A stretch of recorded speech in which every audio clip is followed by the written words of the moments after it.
School खुलेंगे पर छात्रों की हाजिरी जरूरी नहीं होगी।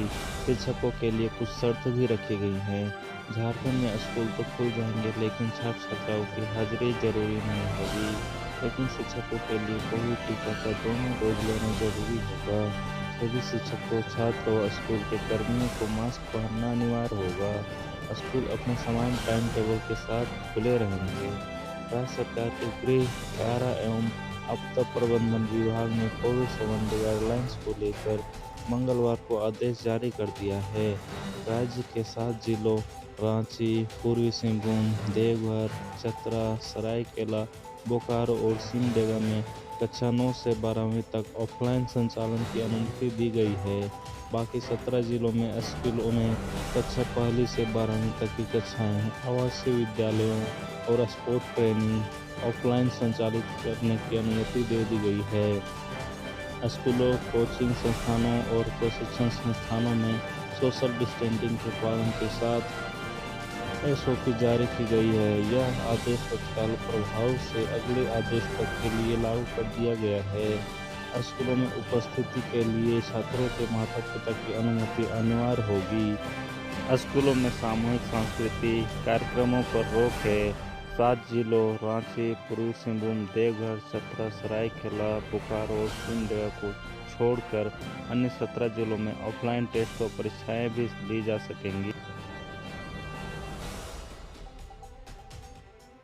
कोल इंडिया ने अधिग्रहण की गई भूमि से विस्थापित स्थानीय लोगों को अब 1 करोड़ रुपए तक के काम का कॉन्ट्रैक्ट देने का फैसला किया है।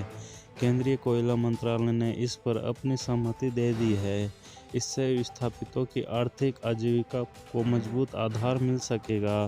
कोल इंडिया का यह फैसला मुख्यमंत्री हेमंत सोरेन और केंद्रीय कोयला मंत्री प्रहलाद जोशी के बीच 13 नवंबर 2021 में हुई बैठक का परिणाम है।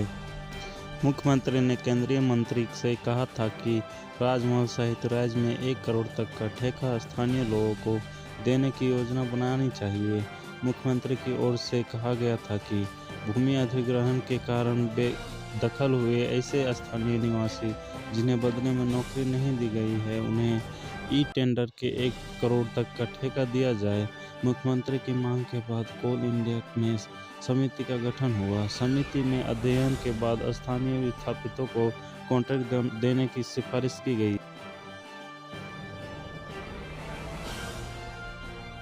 धनबाद के निरसा गोपीनाथपुर में अवैध खनन में हादसे की खबर जैसे सार्वजनिक हुई, सैकड़ों की संख्या में लोग कोलियरी की ओर भागे। नेता, अधिकारी से लेकर बड़ी संख्या में लोग जुटे। वहीं अवैध खनन में संलिप्त लोग अंडरग्राउंड हो गए। भीड़ जुटाने के पहले घायलों को लेकर परिजन फरार हो गए।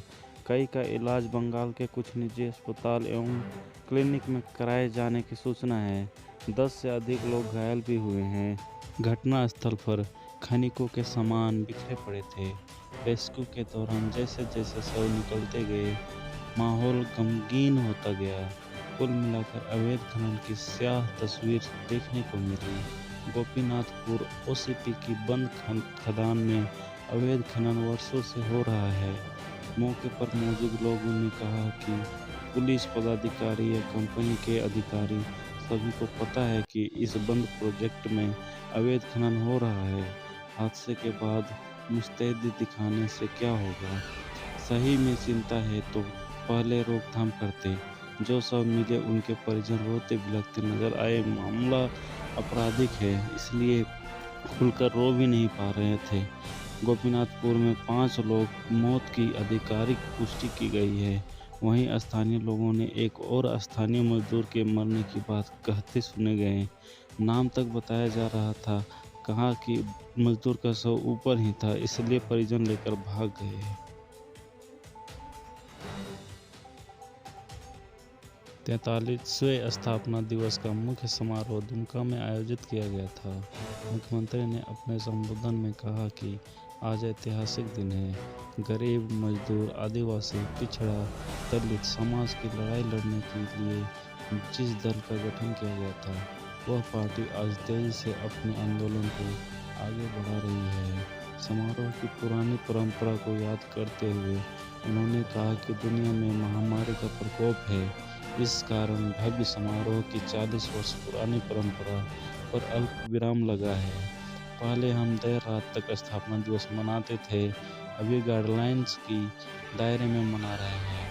महामारी खतरनाक है, इसलिए भीड़ एकत्र नहीं करते हुए सभी जिलों में पार्टी की कार्यकर्ताओं की ओर से अलग-अलग स्थापना दिवस समारोह मनाया जा रहा है। इससे पहले उन्होंने विभिन्न महापुरुषों की प्रतिमा पर माल्यार्पण कर उन्हें नमन किया।